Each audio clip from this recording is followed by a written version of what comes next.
if you hunt, you have something psychologically wrong with you.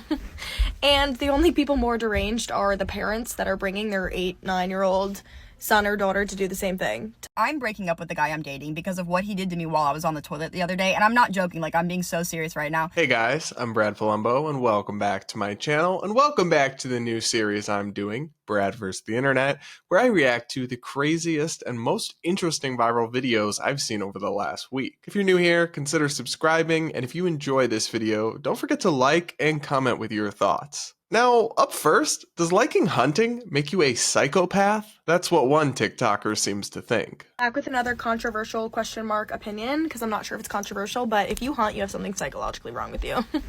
And the only people more deranged are the parents that are bringing their 8-9-year-old son or daughter to do the same thing, to hunt with them. You're sick in the head, you're twisted, and you're weird, and I don't want you within a 100-foot radius of me. You're gonna say that going out in the woods and finding little, like, woodland animals and watching the life leave their eyes is just like a Sunday afternoon for you? After you go to church and you act like you respect all life and you're pro-life, and you're gonna go in the woods and watch an animal suffer and bleed to death because of you for no reason, for fun? You're so freaking weird. Do you think we're in the Hunger Games? The only time you get a pass is if you live in the middle of nowhere and you have to, like, provide for your family and you, like, eat the meat. Your idea of a fun Sunday afternoon is going into the woods and cosplaying as a serial killer. If a child were to go out in the middle of the woods and, like, kill squirrels and stuff, everyone would be so concerned and say, like, oh, serial killer behavior. But you're gonna bring your little child to come tag along and do the exact same thing. This is why I had to leave the South, because this is not normal. Let's not normalize this shit. Wow, tell us how you really feel. She put her opinion in no uncertain terms, but I want to know what you guys think. Please comment right now. Take a second and comment with your reaction to that take. Here's my thoughts. I personally have never been hunting, and I don't really want to go hunting. I don't think I ever will, because I'm pretty squeamish and it just does not appeal to me. I also don't think I would take my kids hunting or let them go hunting, at least not when they're very young. But what I'm not gonna do is judge people who do hunt. Because guess who eats meat almost every single day? Yeah, I do. And I'm willing to bet this girl does too. So you're not somehow morally superior to hunters just because you let someone else do the dirty work and kill the animal for you. In fact, the conditions that's happening in are probably much worse and much less humane for the animals than your average hunter. Everyone in the TikTok comments was agreeing with this girl, but I think that's probably because she's in an echo chamber. Something tells me my audience is going to have different thoughts on this one. Up next, who's the bad guy in the situation? The girlfriend or the boyfriend? Let's watch. I'm breaking up with the guy I'm dating because of what he did to me while I was on the toilet. Oh, interesting start. The other day, and I'm not joking, like, I'm being so serious right now. So I'm at his house, I sit down to take a poop, right? I go to wipe, there's no toilet paper. I'm like, hey babe, could you please grab me some toilet paper? He said no. I already told you that bathroom's out of toilet paper, sorry. I'm like, oh yeah, I forgot you told me this bathroom's out of toilet paper. Regardless, could you please just run downstairs and grab me some real fast? He said no. I already told you, like, you're gonna have to figure it out. Like, I told you already. So with in my, I explained to him how he's my only option. I can't walk downstairs and get the toilet paper. He's gonna have to go down and get it for me. He just is refusing. He says no. And then he asks me, did you go number 1 or number 2? Because if you just peed, you can use the towel right there to wipe. I said, there's actually no world where I will be using our bath towel to wipe my ass.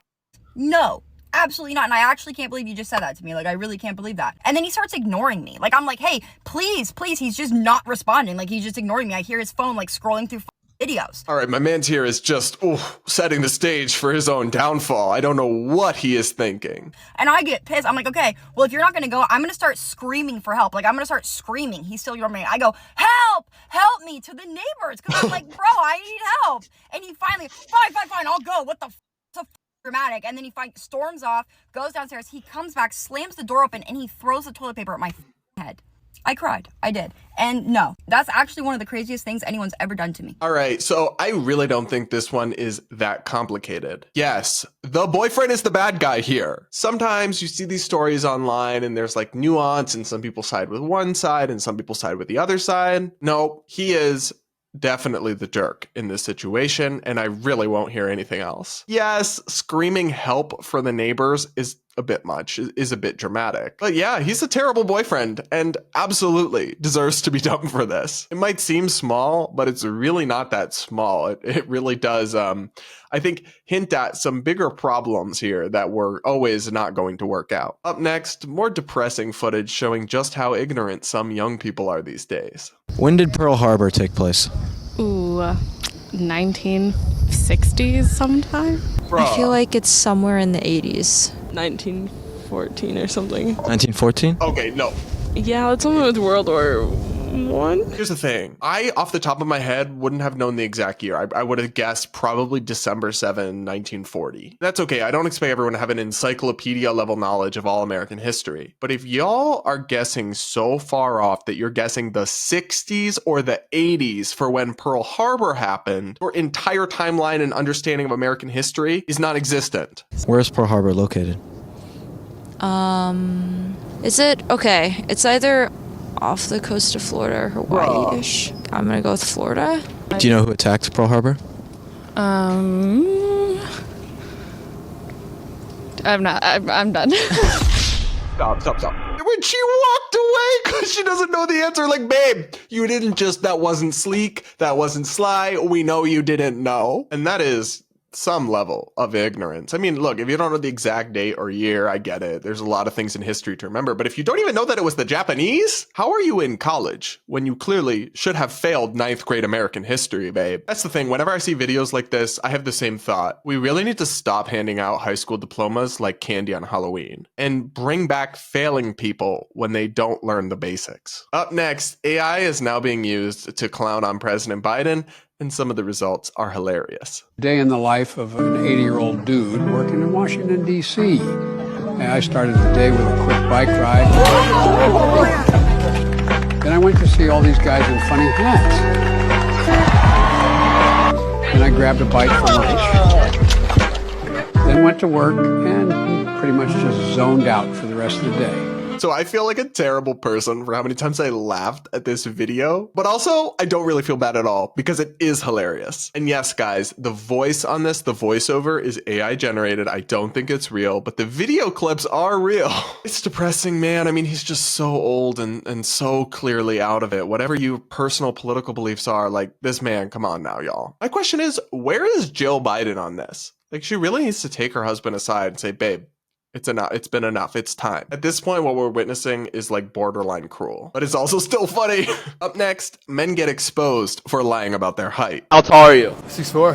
Hey, can we see if you're lying? I got a measuring tape. No. Yeah. Hey, come on. Let's see if you're lying. No. Bro, let me measure you real quick. No.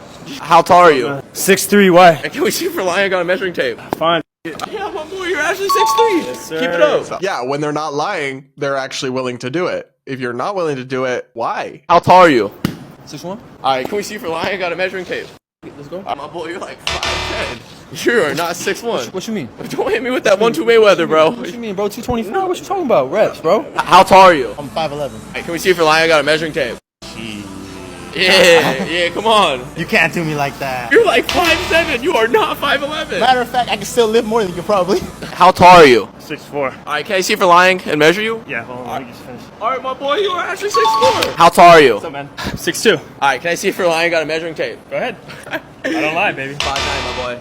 Nah. Yeah, No. yeah, you are 5'9". Nah, bro. I think you should leave. You're 5'9". Nah, go. Get out of my gym, bro. That last dude was so unnecessarily aggressive. Like, you said he could measure you, and it's not his fault. You're a liar. But let's be real. Men lie about their height a lot. I'm 6'3". Yes, actually 6'3". But even then, in my high school basketball team, in the programs at our games, they would always list me as 6'5". And I just constantly meet people who are like, yeah, I'm 6'1". And I'm like, you're like 5 inches shorter than me, bro. No way. So I know that this is a thing. But we have to ask ourselves, why? Why do men lie about their height so much? And I have a theory. The true answer probably at least has something to do with the unrealistic expectations that many women have for men's height. I know many women only want to date guys who are 6 foot or taller, and many, you can look at the data from dating apps, actually set their filters so they only see profiles from people who are 6 foot or taller. But in reality, only like 15% of men are actually 6 foot or taller. So is it really any wonder that men lie? Up next, this is the most disturbing video of all the ones I'm reviewing today,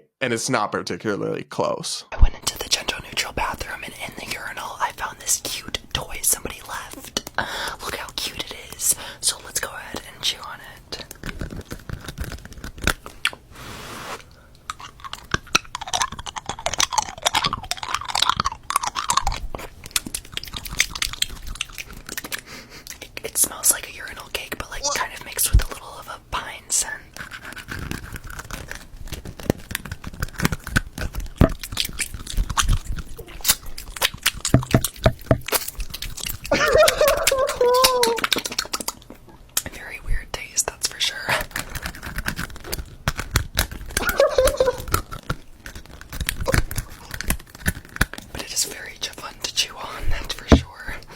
What the did I just watch? I have no idea why TikTok fed me this video, but it had over 130,000 likes on it. Maybe TikTok just really wanted me to feel nauseous today, I guess. If I suffer, I have to share it with you. For the ladies out there who don't understand just how disgusting this is, this goes in the urinal and you pee on it, and he makes a TikTok video of him chewing on it. I'm gonna hope and pray that he at least cleaned and scrubbed that thing like crazy before putting it anywhere near his mouth. But even so, that's still very gross. Very strange behavior, my dude. There's always been odd ducks in society, though. Like, there's always been weird people doing weird stuff out there. What I want to know is why hundreds of thousands of young people on TikTok apparently find this enjoyable and interesting, rather than disgusting and strange. That is what's really concerning to me about videos like this. All right, guys, I can't really deal with any more internet bullshit today without incurring permanent brain damage. Thanks for joining me, and if you liked this video, don't forget to like and comment with your thoughts on some of these videos. Let me know which one was your favorite. And consider subscribing. This channel's growing really fast, and I'm so happy to have you all here with me. And with that, I'll see you all in my next video. But if you want more of my content, go here and check out my other Brad vs. the Internet video if you want more in this series.